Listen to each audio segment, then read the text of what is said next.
The following audio production is in part brought to you by The Jeff and Alan Show on the Junior Factor Nation Radio Network. Get more information at juniorfactornation.com or Spreaker.com/thejuniorfactor.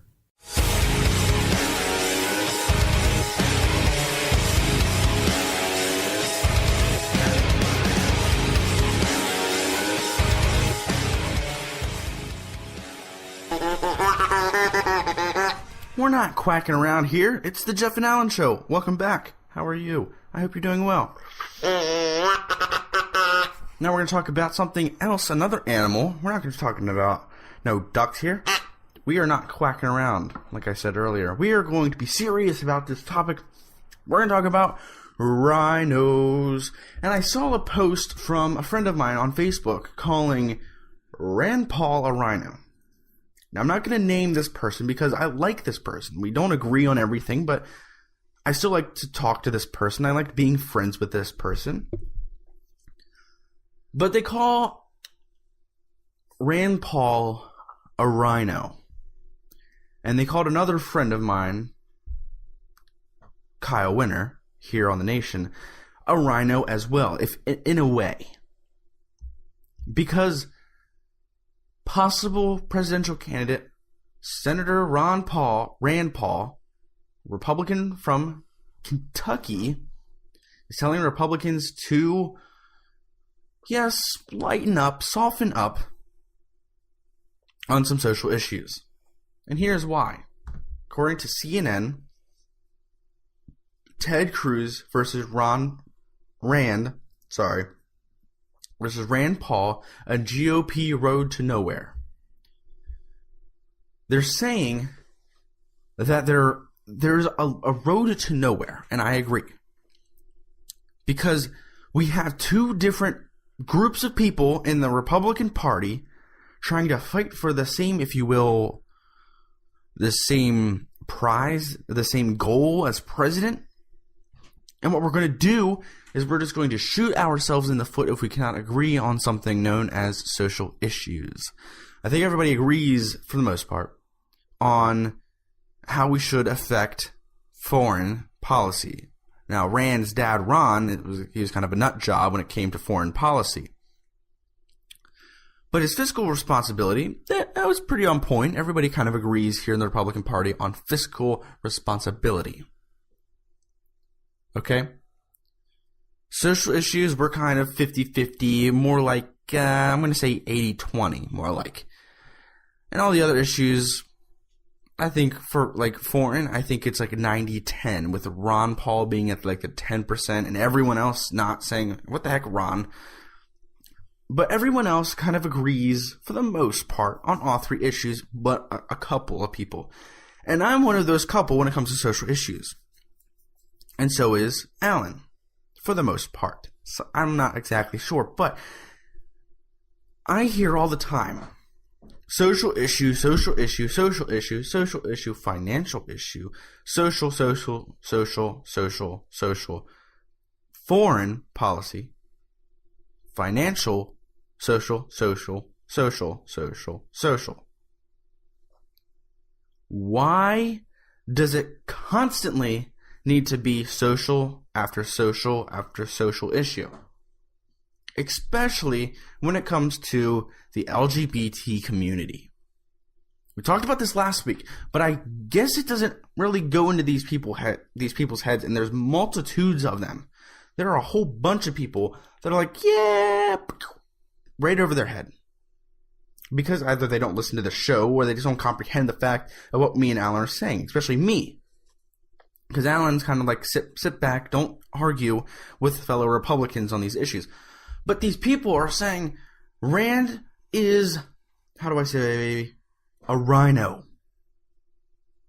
He's a rhino because he's saying, lighten up on the social issues, please.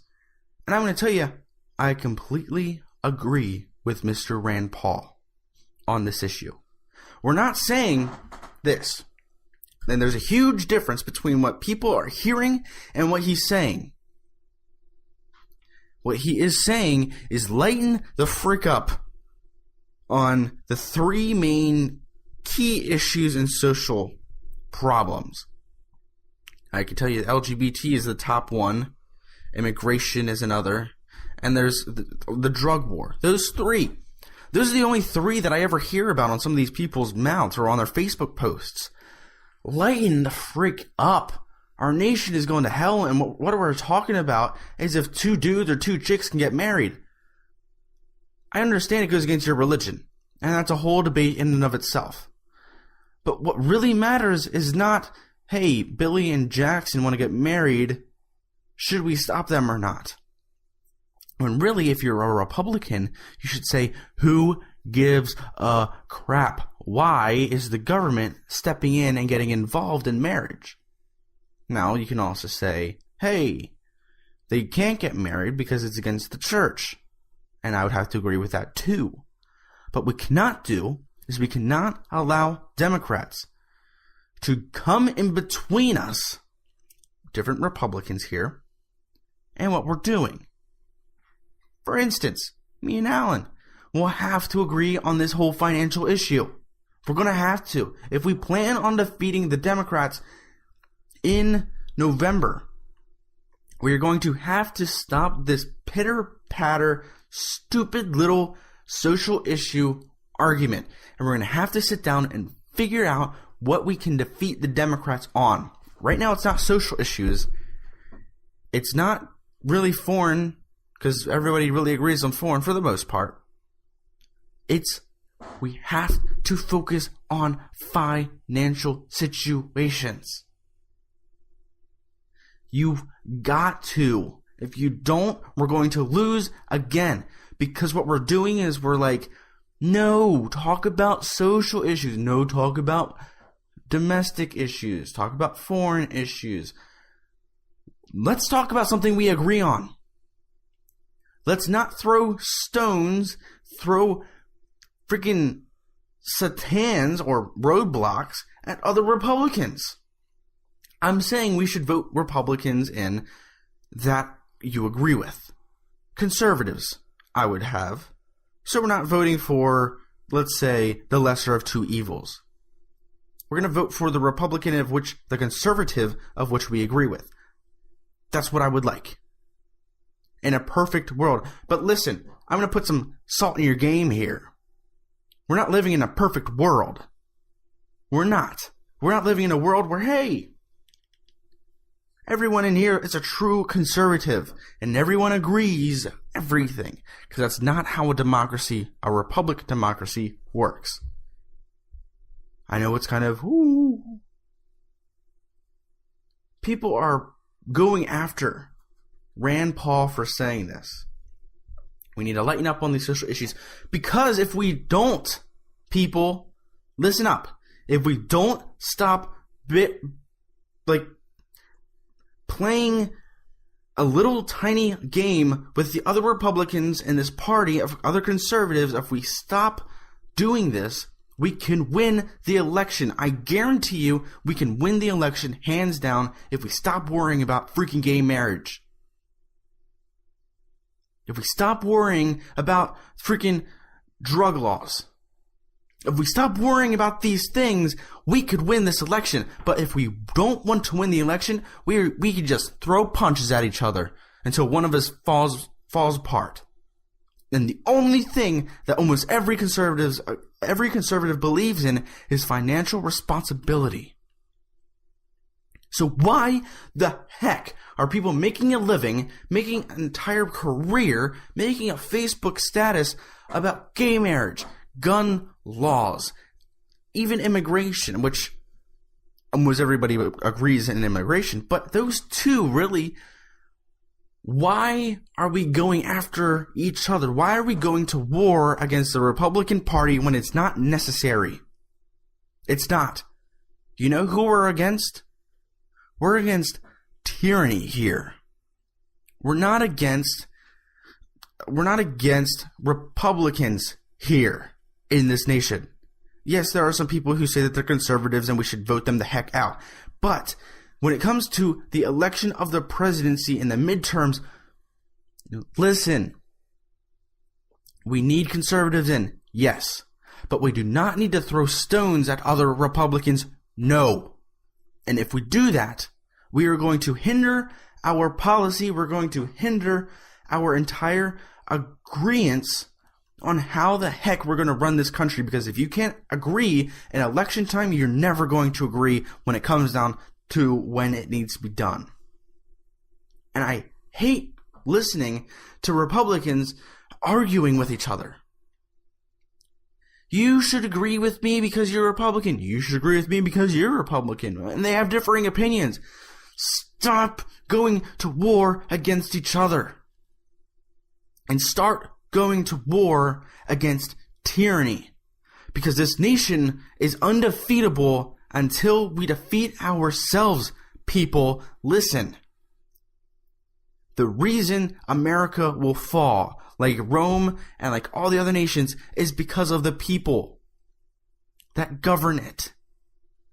It's because of the people who will listen to Fox, to listen to CNN and MSNBC and all those other networks, and just get their news from The Daily Show, and just get their news from the Colbert Report.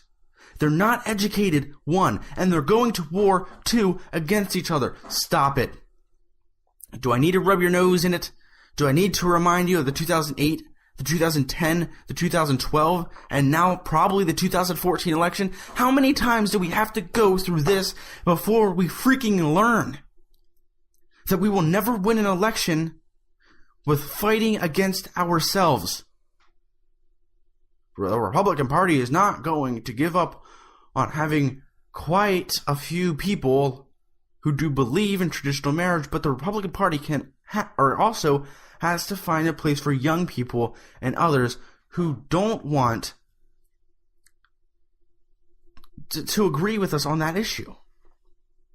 And then we have these people over here. Nope. We cannot give up on these social issues, because if we do, we're not going to have anything else to stand on. Without these social issues, we're just going to fall apart as a group. No, what we're going to fall apart as a group with is yelling at each other, saying, oh, I'm not going to support you because you don't agree with one thing about me. Because we disagree on one thing. You are not a Republican. You're a rhino. But you know what's going to happen? It's going to be a repeat of what happened the past 3 elections.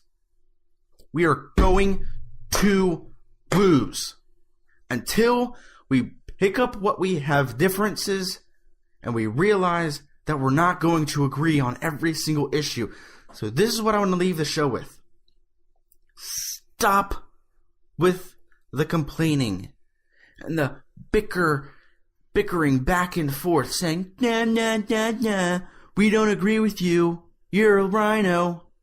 And listen, focus on the issues of which no one can disagree with us on. Somehow the Democrats got this. The Affordable Health Care Act, the Affordable Care Act, it is garbage. It's awful. But do you know why it went through? Because of the way that they worded it. Not every Democrat agreed with it. Almost all of them did, but not all of them agreed with it. But you know why it went through the Democrats and some of the Republicans in the House and the Senate and then eventually the executive? Because of their word choice. Do you know why it's a higher possibility now than ever for minimum wage to be increased? Because of word choice. Because of what they are talking about. I do not want to vote for somebody who is focused on a social issue. Why? Because that's the only thing that they want to differ on, and they're going to continue to argue about it. And you're going to look at these ratings on people's shows who are continuously talking about the same freaking social issue, and their ratings are going to plummet. They are going to plummet. As soon as this issue is solved, they're going to go off. Not off in a good way. They're going to plummet. We need to talk about fiscal responsibility And we need to talk about it now, with the elections coming up and all the crap that's going on in our nation. Stop talking about social freaking issues. We get it. We've gotten it for the past 3, 4, 5, 6, 7, 8, 10 years. Everyone knows what we think. Everyone knows what we think. Stop trying to make us understand something we already know. Stop it. Stop it, stop it, stop it.